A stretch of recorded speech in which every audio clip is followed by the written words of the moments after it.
Livro O Poder do Louvor, de Merlin Carters, narrado por Rosinha Gondim. Capítulo 3. O Poder Sem Limites. O que acontece quando confiamos em Cristo? Deus nos tem abençoado em Cristo com toda sorte de bênção espiritual. Efésios 1, 3. Pertencendo a Cristo, somos filhos de Deus. Já entramos no seu reino. Todo o poder e os privilégios e direitos pertencentes aos filhos de Deus agora são nossos. Prestemos bem atenção para as providências que nosso Pai Celestial tomou em nosso favor. Toda sorte de bênção espiritual, todas as bênçãos do céu.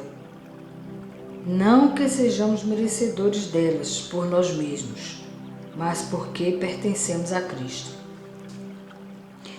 Um nenenzinho não cresce pelo fato de ele se esticar. Ele não tem que ser bonzinho para merecer o cuidado que recebe diariamente. Ele é alimentado, vestido, amado e bem tratado por seus pais, simplesmente porque é filho deles. Os pais conhecem todas as suas necessidades e as satisfazem. O crescimento do bebê acontece sem esforço algum de sua parte, naturalmente, desde que ele aceite sua comida e tenha o exercício e o descanso necessários. Imaginemos o absurdo de uma criança recusando-se a comer e a dormir, dizendo à sua mãe: "Ainda não está na hora, mamãe. Estou me esticando. Quando eu crescer mais uns 10 centímetros, daí estarei pronto para comer."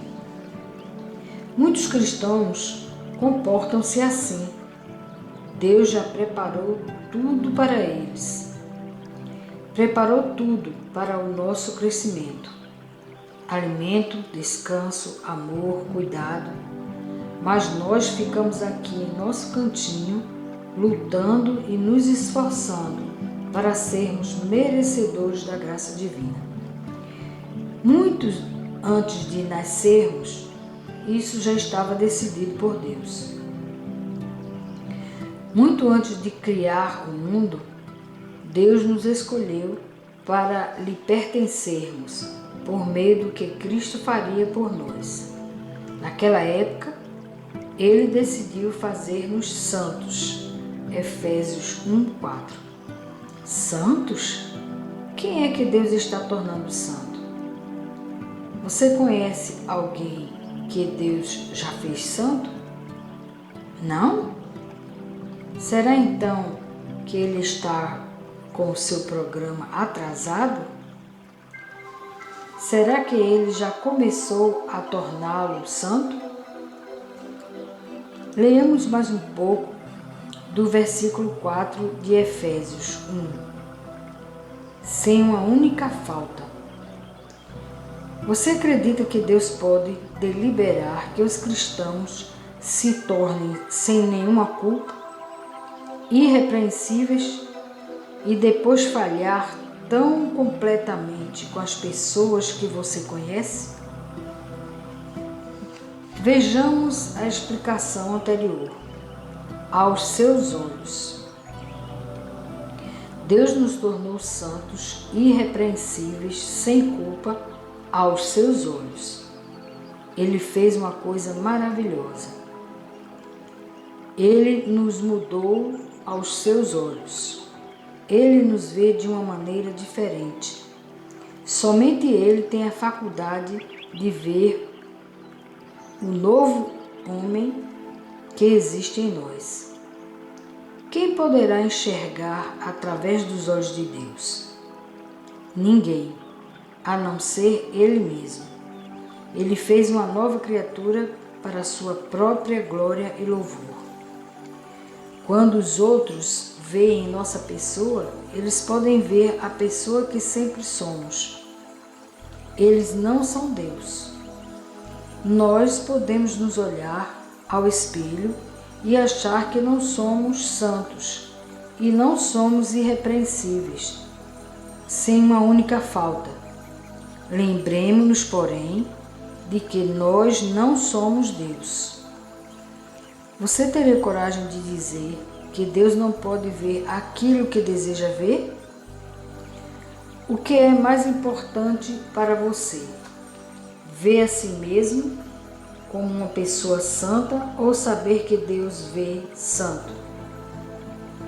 Milhares, talvez milhões de cristãos estão tentando possuir um caráter santo para serem considerados como tal por outros ou por si próprios.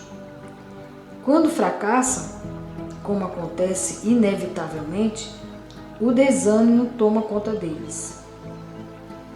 Já vi tantas pessoas infelizes e ouvi tantas vezes a história do mesmo fracasso que já sei o que vou ouvir antes mesmo de começarem. Como pode Deus fazer uma coisa tão fantástica como tornar-nos santos aos seus olhos? Paulo diz: a nós que nos encontramos diante dele, cobertos com o seu amor. Efésios 1:4. Deus nos ama, cobre-nos com o seu amor e depois se afasta para nos olhar. O que é que ele vê? O seu próprio amor. Os outros veem a nós como somos. Nós nos vemos a nós próprios. Mas Deus vê o seu próprio amor. E isso não é suficiente para começarmos a saltar de alegria, passando a agradecer a Deus e a louvá-lo pelo resto da vida? Mas por que fez Deus uma coisa tão maravilhosa por nós? Por quê? E ele fez isto porque quis. Efésios 1:5. Afirma Paulo com toda simplicidade. Deus quis cobrir-nos com seu amor. Você não acredita que ele tenha todo o direito de nos dar o que quiser? Todas as bênçãos do céu, presentes no valor de bilhões de cruzeiros? E por que ele resolveu fazer isso ele mesmo? Estou certo de que somente desta maneira ele podia ter certeza de que o seu trabalho seria perfeito. Se ele tivesse que depender de nós, jamais teria algo de valioso para ser entregue a seu filho. O resultado devia ser para a glória de Deus e não para a glória do homem. Paulo declarou: o propósito de Deus nisto era que louvássemos a Deus e disséssemos glória a Ele por ter feito estas coisas poderosas por nós. Efésios 1:12. Quando colocamos nossa fé em Cristo e em sua obra, as consequências são gloriosas.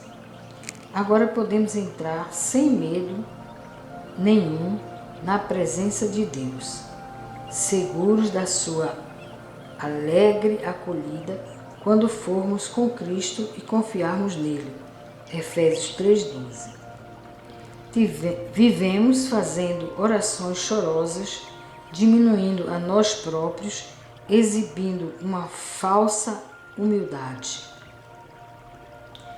Não precisamos pedir desculpas a Deus por sermos humanos. Ele nos conhece muito bem. Ele já observou bilhões de seres humanos e conhece todas as nossas fraquezas. Ele quer que agora saibamos que, por intermédio de Cristo, temos o direito de nos aproximarmos dele e pedir tudo o de que necessitamos. Deus quer nos abençoar, dando-nos coisas boas. Quer ver-nos felizes. Isso é muito difícil de ser entendido pelos cristãos. No meu caso, por exemplo, cresci na pobreza e nossa família frequentemente recebia presentes que nos eram dados por caridade.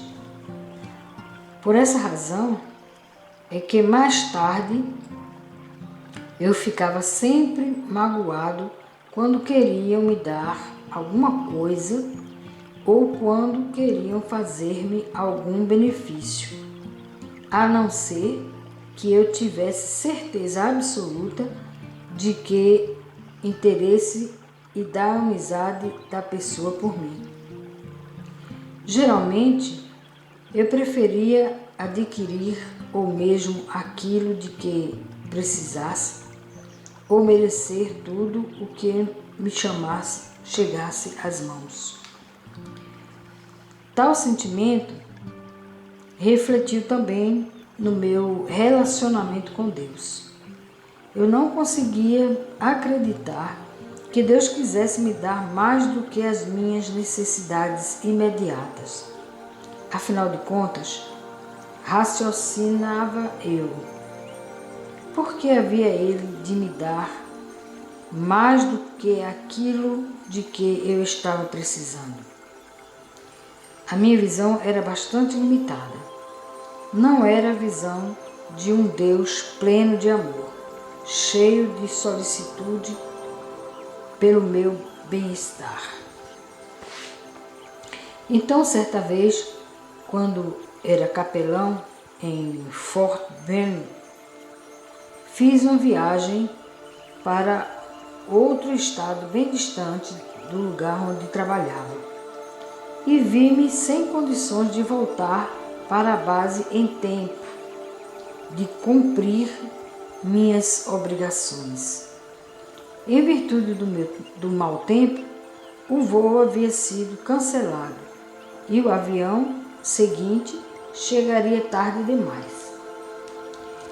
Não adiantaria ir de carro, chegaria mais atrasado ainda. Estava retido ali e muito contrariado. Desde que me tornara capelão, jamais tinha aceitado compromissos para pregar que me impedissem de cumprir com os meus deveres de capelão na base. Agora, ao que parecia, meu trabalho seria sacrificado. Orei. Senhor, até hoje nunca me atrasei no meu trabalho. Coloco essa situação em tuas mãos. Sei que tu tens um plano perfeito para mim. Eu te agradeço e sei que tu resolverás este problema. Fui fazer a pregação. Lá encontrei um piloto da Força Aérea. Ele pertencia a uma base próxima. Quando soube da minha situação angustiosa, ele disse: vou falar com o meu comandante e ver se ele pode resolver isso. O comandante respondeu: mas é claro que sim. Eu preciso aumentar o meu tempo de voo. Terei prazer em levar o capelão para o Fort Benning. Traga-o para a base amanhã às 6 horas da manhã. Passei a noite hospedado na casa do piloto e na manhã seguinte fomos a pé até o aeroporto. Sentia-me reanimado e exultante porque Deus tinha resolvido o meu problema. Mas eu não tinha visto ainda a atenção e a bondade que ele estava usando para comigo. Procurei com os meus olhos o avião que me levaria. Vi uma fileira de aviões quadrimotores, mas nenhum deles pronto para levantar voo. Esperava um avião pequeno e pouco confortável, um veículo qualquer que me conduzisse ao trabalho a tempo. Era só o de que eu precisava. Meu amigo piloto parou e disse: aqui estamos, capelão, pode subir. Olhei Na minha frente achava-se o maior avião da pista de decolagem. Parecia ter o comprimento de um quarteirão. Senhor, isso não pode ser para mim, pensei. Subi os degraus, meio atordoado, e um membro da tripulação mostrou-me um lugar muito confortável num enorme salão. Eu era o único passageiro e o avião estava equipado com todo o conforto. Não era um avião comum, de carga ou de transporte. O comandante veio se apresentar e me desejar boa viagem. Eu apenas pude murmurar algumas palavras de agradecimento. Ainda não me havia refeito. Não podia acreditar que tal coisa estivesse acontecendo. Eu sabia que fora Deus quem providenciara o avião para me levar a tempo para o Fort Benning. Mas por que um avião tão grande e tão luxuoso? Por que não tinha ele providenciado um avião pequenino, mais adequado? Achei que não merecia tal avião e por um momento passou-me pela mente a ideia que um avião com tal luxo e conforto só para mim era um desperdício. O que significa isso, Senhor? Perguntei perplexo. Significa apenas que eu amo, foi a resposta concisa. Quero lhe mostrar que é assim que eu cuido dos filhos que confiam em mim. Estou começando a entender, Senhor. Ponderei, com a alegria jorrando em mim, à medida que minha linha de pensamento prosseguia. Quero que você ensine a todos os seus ouvintes que devem ser agradecidos por todos os detalhes de sua vida. E eu então abrirei as janelas do céu e derramarei sobre eles mais bênçãos do que as que eles pedem ou esperam. Obrigado, Senhor, e sorri para mim mesmo. E lembre-se, continuou a voz na minha mente, você jamais conseguirá merecer as minhas bênçãos. Não adianta tentar obtê-las. Tudo que dou é de graça, por causa da minha própria bondade, e você precisa aprender a entender e a aceitar. Todas as vezes em que viajava em aviões comerciais, eu aterrissava a mais de 15 quilômetros do meu escritório, mas o enorme quadrimotor aterrissou a uns 300 metros do lugar onde eu deveria trabalhar. Ao entrar no edifício, olhei para o relógio. Chegara exatamente na hora, nem um minuto antes, nem um minuto depois. Deus realmente atende às nossas necessidades e Ele o faz abundantemente. Tudo o que temos a fazer é pedir. A sua dádiva gratuita, mais importante, é o batismo do Espírito Santo. É esta que Ele deseja que peçamos em primeiro lugar.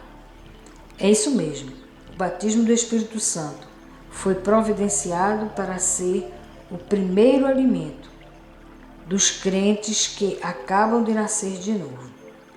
Ele é necessário ao seu crescimento. O Espírito Santo vem fazer morada no novo crente no momento em que este aceita Jesus Cristo como seu Salvador. Então o crente nasce do Espírito. Mas Jesus disse aos discípulos também que eles teriam de esperar o batismo com o Espírito Santo para depois serem suas testemunhas e espalhar as boas novas com poder e autoridade. Os discípulos discípulos esperaram em Jerusalém, como Jesus havia ordenado. E no dia de Pentecostes, de repente, veio do céu um som como de um vento impetuoso e encheu toda a casa onde estavam assentados. E apareceram distribuídas entre eles línguas como de fogo, e pousou uma sobre cada um deles. Todos ficaram cheios do Espírito Santo e passaram a falar em outras línguas, segundo o Espírito lhes concedia que falassem. Atos 2, 2 a 4. Assim começou a igreja cristã.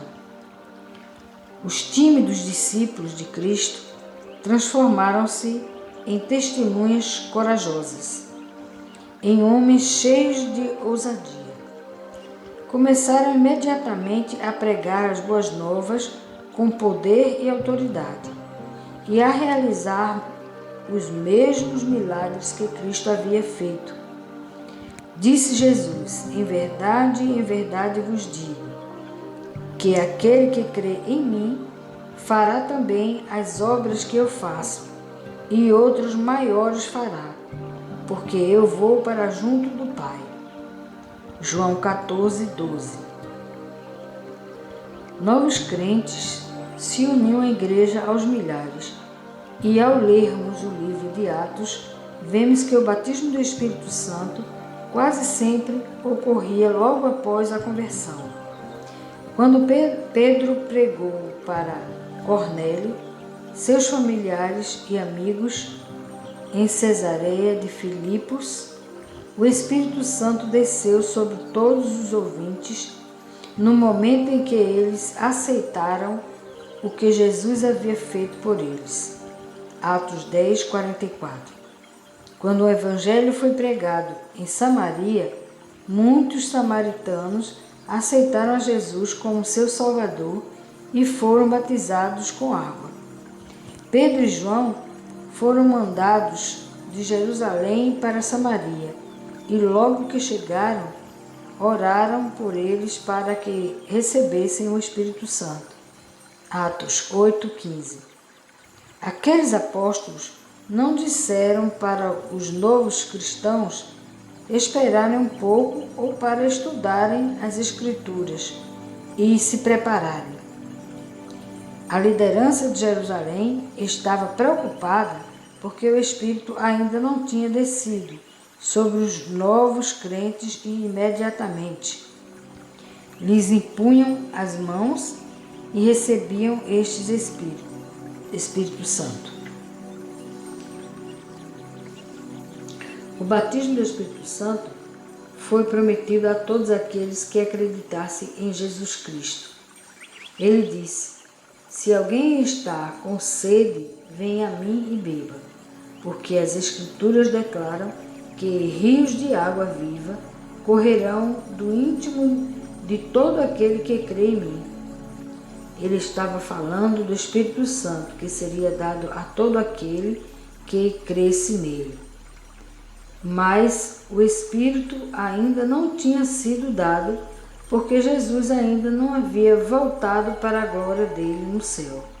João 7, 37 a 39. O batismo do Espírito Santo é uma dádiva gratuita. Não se pode adquiri-lo por mérito. Jesus, que nos propiciou a salvação, nos concede também o Espírito Santo. E eu pedirei ao Pai, e Ele dará a vocês um outro Consolador, e este nunca deixará vocês. É o Espírito Santo. João 14, 16 e 17. É Jesus quem manda o Espírito Santo. Ele nos batiza com o Espírito Santo. Quando João Batista estava batizando no Jordão, Deus lhes falou o seguinte: quando você vir o Espírito Santo descer e pousar sobre alguém, esse é o que você está procurando. Ele é o que batiza com o Espírito Santo. João 1,33. Por que será então que muitos cristãos lutam tão desesperadamente para receber o batismo do Espírito Santo? Eu tenho visto crentes tristes e infelizes em toda parte. O que há de errado comigo?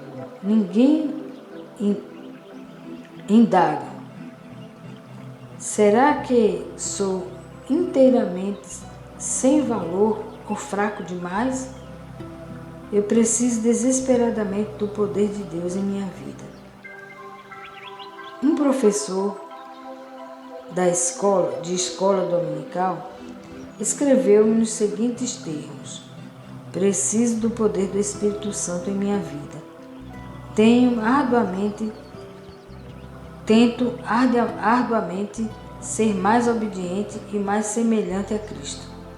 Pensei que talvez eu não estivesse lendo a Bíblia suficientemente e por isso passei a me levantar mais cedo para lê-la durante 1 hora diariamente e depois orar meia hora. Mesmo assim, não vejo poder algum em minha vida. Tampouco recebi o batismo do Espírito Santo. Confessei todos os pecados dos quais me lembrava.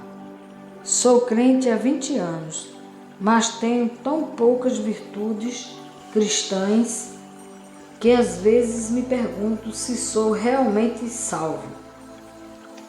Tais pessoas são como bebês que estão parados num canto, tentando se esticar e crescer para depois poderem comer a maravilhosa comida que lhes foi preparada. Sofrem dores horríveis por causa da fome, mas não querem comer antes de superarem estas dores. Alguns cristãos da igreja primitiva também tiveram esse problema. Eles pensavam que precisavam se tornar bons para depois receber as dádivas gratuitas de Deus.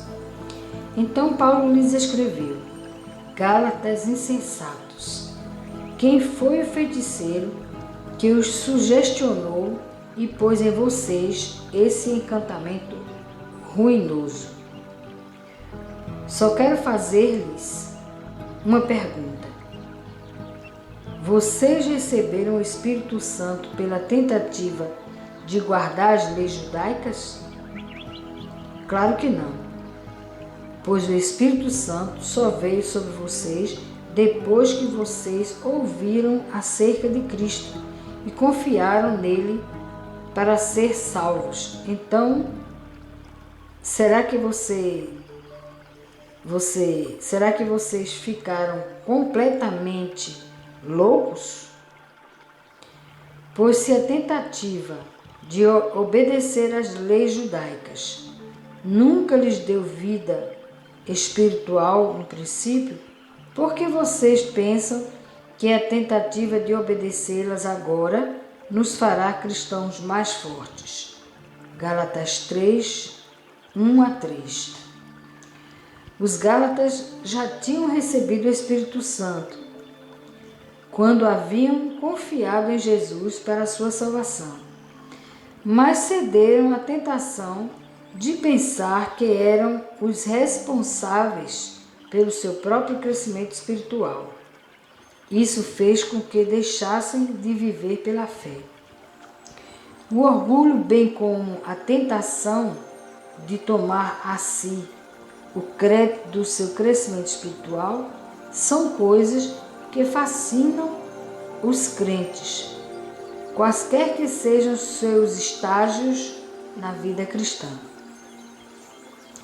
Satanás nos tenta de duas maneiras bem claras. Ele pode sussurrar: como você está ficando espiritual, tente um pouco mais e você terá mais poder. Ou então ele diz: veja só como você é fraco e desprezível. Não admira que Deus não lhe dê maior volume de bênçãos. Você pode ficar cheio de si pelos seus dons espirituais ou criticar a si próprio pelo seu fracasso. Acaba sendo a mesma coisa. Você está colocando a responsabilidade do seu mérito sobre si mesmo em vez de deixá-la com Deus, a quem ela pertence. Um certo pastor tinha uma fraqueza que não podia controlar por mais que tentasse. Acabou finalmente numa prisão, condenado por falsificação. Mas ele era verdadeiramente crente e ficou arrasado pelo seu erro. Contudo, ele se arrependeu sinceramente e sentia que Deus o perdoara, mas cria que Deus nunca mais poderia usá-lo para conduzir outros ao seu reino. Um dia, um amigo lhe mandou um exemplar de Louvor que Liberta. Ele aprendeu que Deus usa tudo, até mesmo os nossos erros, para o bem. Com renovadas esperanças, ele ousou agradecer a Deus pelo seu próprio erro e detenção. Depois ele me escreveu: Louvado seja Deus, minha vida mudou completamente. Os velhos desgostos, a culpa e os remorsos que me prendiam já se foram. Posso louvar e agradecer a Deus pelas mínimas coisas de minha vida, tais como são. Antes, eu jamais conhecera a amplitude e a profundidade da misericórdia de Deus. Outrora cheguei a pensar que era suficientemente bom para ser usado por Ele. Sinto enorme alegria em fazer com que o meu velho eu, cheio de orgulho, morra, para que Cristo possa viver em mim, e nada mais a não ser Cristo. Depois disso, a cela daquele homem tornou-se um templo de louvor, e outros prisioneiros foram levados a aceitar a Cristo. Quando pensamos que nós ou outros somos suficientemente dignos ou não de sermos usados por Deus, estamos caindo num erro perigoso. Jesus fez a seguinte advertência aos seus seguidores: não julguem, nem critiquem, nem condenem os outros, a fim de que vocês não sejam também julgados, criticados ou condenados. Só Deus está qualificado para nos julgar, e Ele já declarou que somos santos, sem nenhuma culpa perante seus olhos, quando estamos cobertos com o seu amor. Como é que nós ousamos estabelecer um outro padrão para julgar a nós mesmos ou para julgar os outros? Só Deus pode lidar com a questão de nossos pecados. Estejamos nós errados ou estejam os outros errados. Esse assunto pertence a Deus. Quase sempre erramos em nosso julgamento dos outros. Julgamos o nosso próximo pela maneira de vestir, pelo uso de maquiagem, pelo fumo ou pela bebida, ou pela qualidade de filmes que assiste. Que critério você usaria para escolher um professor para a escola dominical? Imaginemos dois cristãos, um ao lado do outro. Um tem tamanho e peso normais, mas você sabe que ele fuma. O outro pesa uns 150 quilos, parece uma montanha de tão gordo, mas tem um sorriso bondoso e jamais esquece de trazer a Bíblia para a igreja. Qual dos dois você escolheria para ensinar o seguinte assunto? Como desenvolver a autodisciplina como um fruto do Espírito Santo? O fumo é um mau hábito, prejudicial à saúde e revela falta de autodisciplina. E o homem com excesso de peso? A Bíblia coloca no mesmo nível o comilão e o bêbado e diz que ambos merecem a pena de morte. Deuteronômio 21, 20 e 21. O guloso apressa a sua própria morte. O mesmo acontece com o fumante. É claro que não estou recomendando que comecemos a julgar os fumantes ou as pessoas que têm excesso de peso. Não temos o direito de julgar. Quando a mulher apanhada em adultério foi trazida a Jesus, os chefes dos judeus e dos fariseus disseram: Mestre, a lei de Moisés manda matá-la. Que acha? Jesus respondeu: Joguem-lhe pedras até ela morrer, mas só aquele que nunca pecou pode jogar a primeira. João 8,7. Quando entre nós está qualificado quem entre nós está qualificado para tirar pedras de crítica, de julgamento ou de condenação? E procurar avaliar a nossa bondade ou maldade é apenas uma maneira de tentar justificar-nos perante Deus pelas nossas boas obras, ou ao invés de fazê-lo pela fé. Quando se discute fé e obra, geralmente alguém cita o versículo: pois somos feitura dele, criados em Cristo Jesus para boas obras, as quais Deus de antemão preparou para andássemos nelas. Efésios 2:10. Mas isso não quer dizer que nós nascemos de novo para fazer boas obras para Deus? Vejamos, porém, os 2 versículos anteriores. Porque pela graça sois salvos, mediante a fé, e isto não vem de vós, é dom de Deus, não de obras, para que ninguém se glorie. Efésios 2, 8 e 9.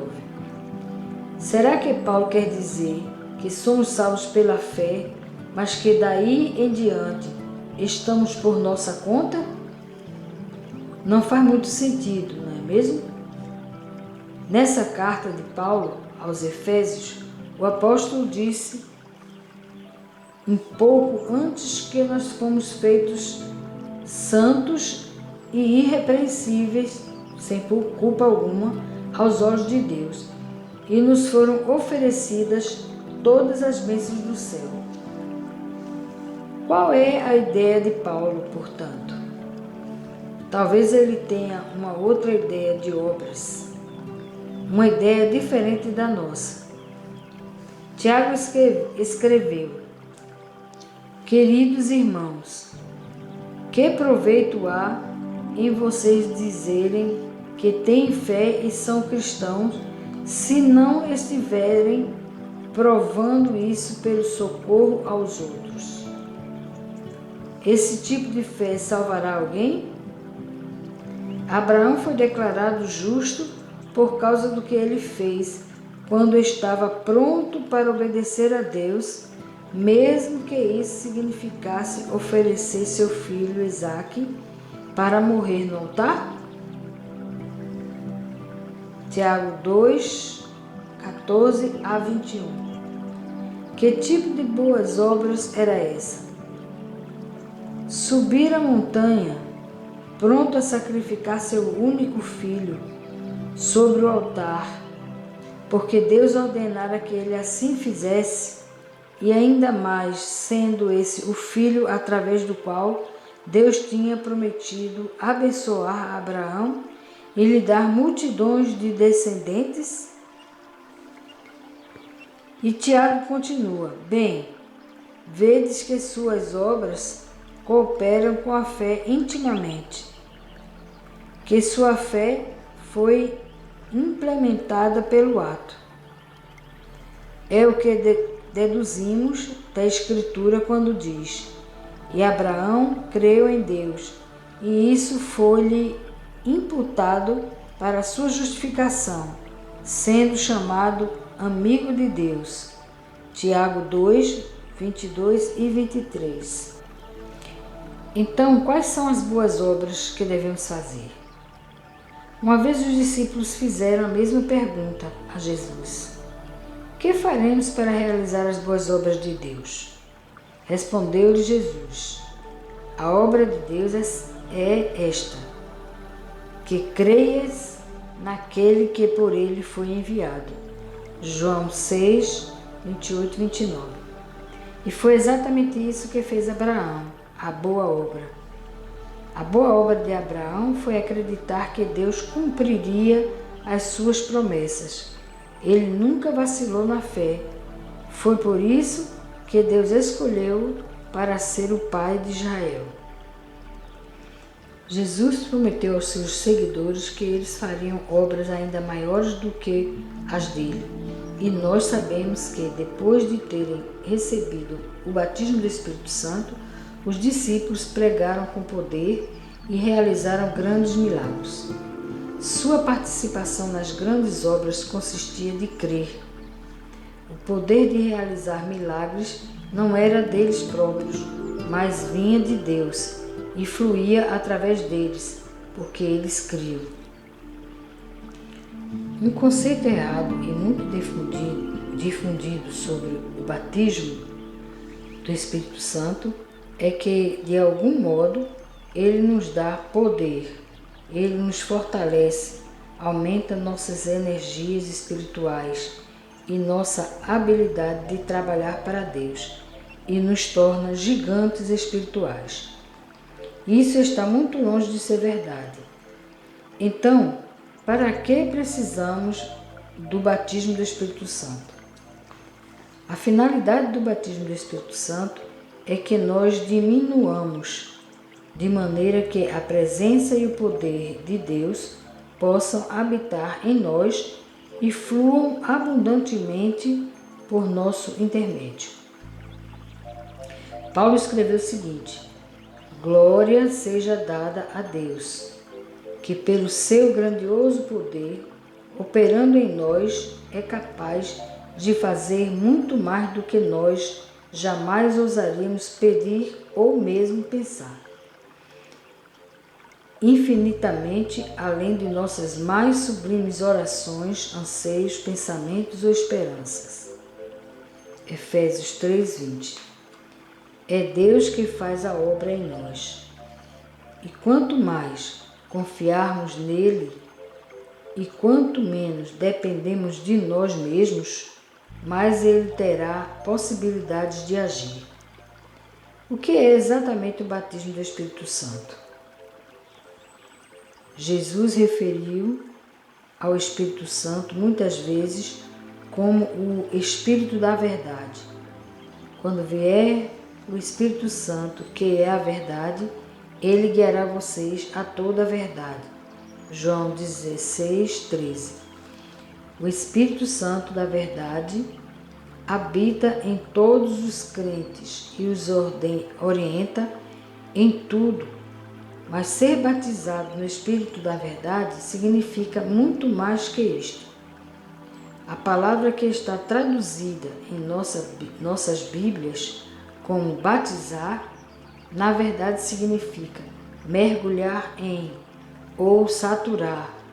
E em grego usa-se a mesma palavra para se dizer alagado. Assim, quando pedimos a Jesus que nos batize no Espírito Santo, queremos dizer que nós nos entregamos a Ele para sermos saturados, alagados com a sua verdade. Jesus orou ao Pai por nós: santifica-os na verdade, a tua palavra é a verdade. O batismo do Espírito Santo é uma experiência de purificação total e de despojamento. É o farol da verdade de Deus, pondo à mostra cada recanto de nossa vida. A finalidade do batismo é lavar-nos com um jato fortíssimo e esvaziar-nos da nossa autoconfiança, do nosso orgulho, das pequeninas tendências de trapaça, dos pretextos aos quais nos agarramos, de todas as coisas que bloqueiam a nossa fé e impedem a entrada do poder de Deus e da sua presença em nossa vida. O batismo do Espírito Santo tem um duplo propósito: a purificação e o preparo do vaso para receber o poder divino, e depois o enchimento do vaso com o seu poder. As duas ocorrências são simultâneas, porque quando o Santo Espírito da verdade começa a saturar nosso ser, ele põe em evidência e ao mesmo tempo retira todo o refúgio e entulho que deixamos empilhar dentro de nós. Jesus disse: recebereis poder ao descer sobre vós o Espírito Santo, e sereis minhas testemunhas. Atos 1:8. Ele não disse que o poder nos pertenceria, mas que o poder nos encheria e operaria por nosso intermédio. Somos os recipientes, os vasos, os canais. Por mais que tentemos, nunca seremos o conteúdo. Somos copos contendo água viva. A água pode saciar a sede dos homens, mas um copo vazio não satisfaz a ninguém.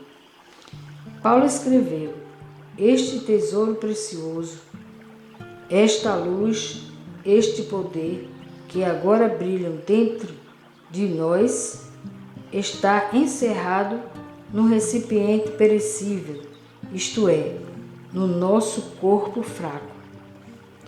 Todo mundo pode ver que o poder glorioso que está dentro de nós tem que vir de Deus e não é nosso próprio. 2 Coríntios 4:7.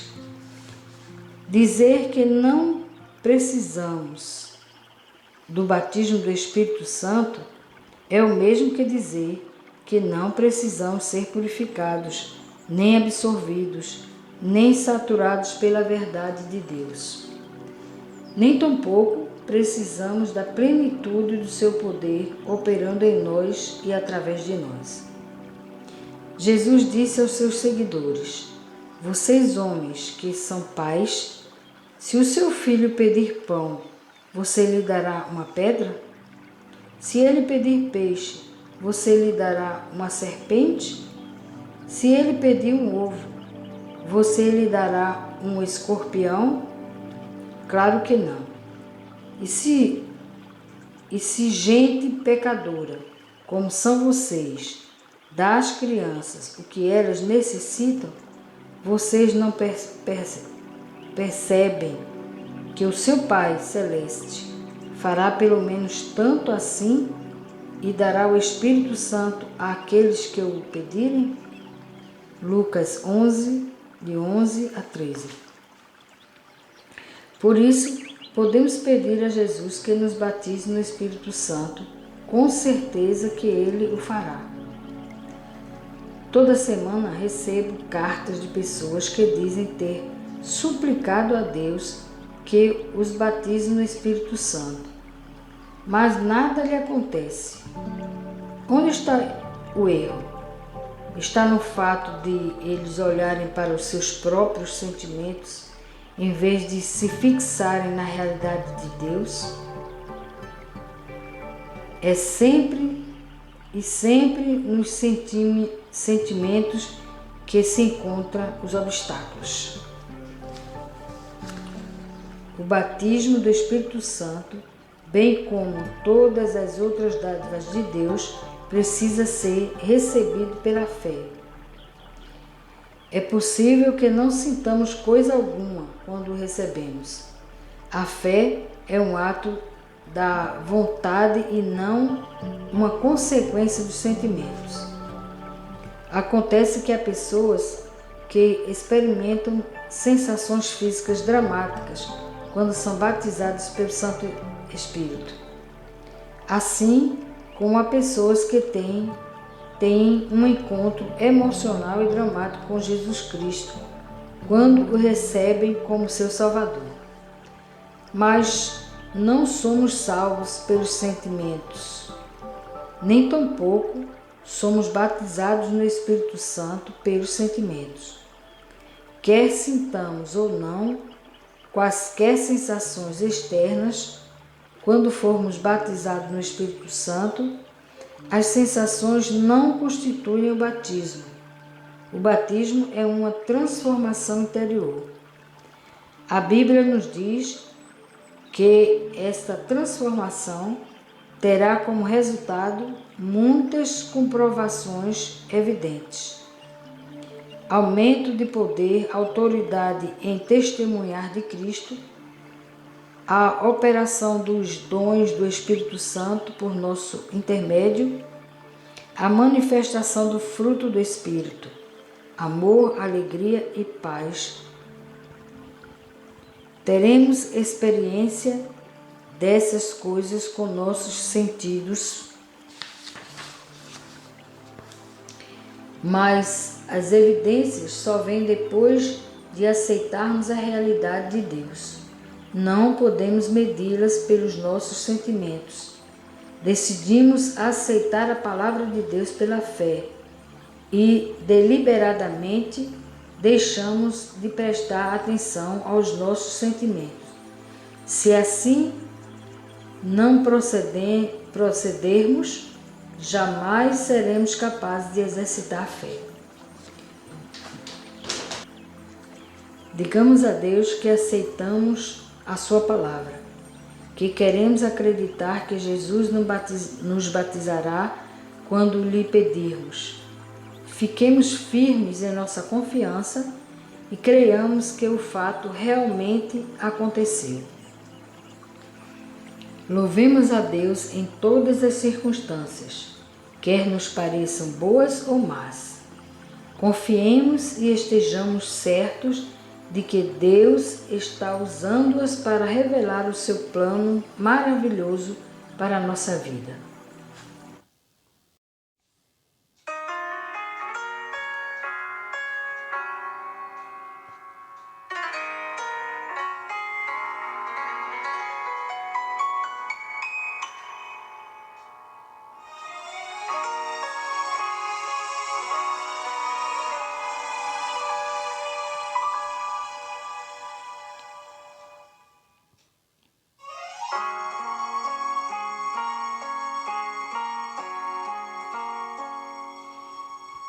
São tantas bênçãos, tantos motivos que o meu coração não consegue guardar. Tantos milagres e livramentos que tu, grande Deus, realizaste em mim.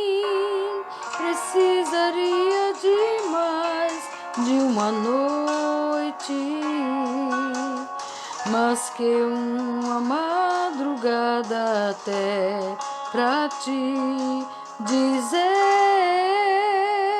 rendo graças a ti, meu coração agradece por tudo que fizeste. Eu louvo teu nome e sempre dou graças a ti.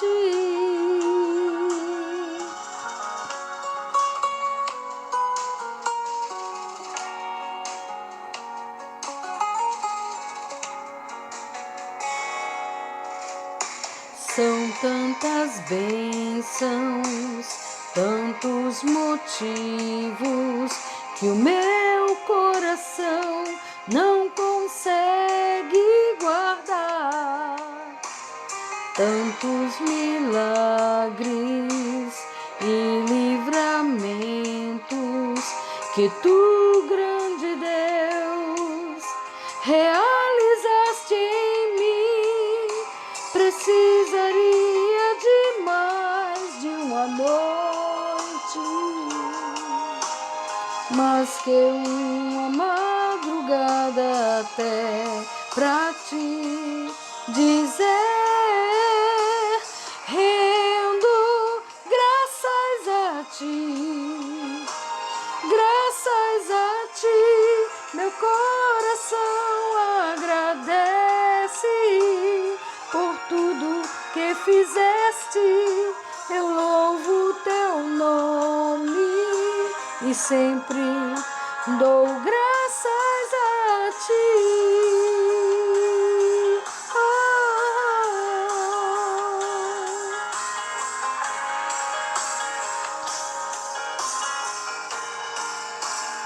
Rendo graças a ti, graças a ti, meu coração agradece por tudo que fizeste.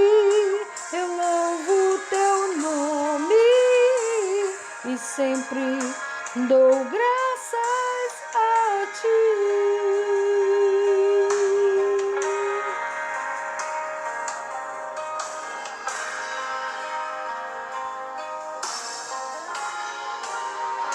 São tantas bênçãos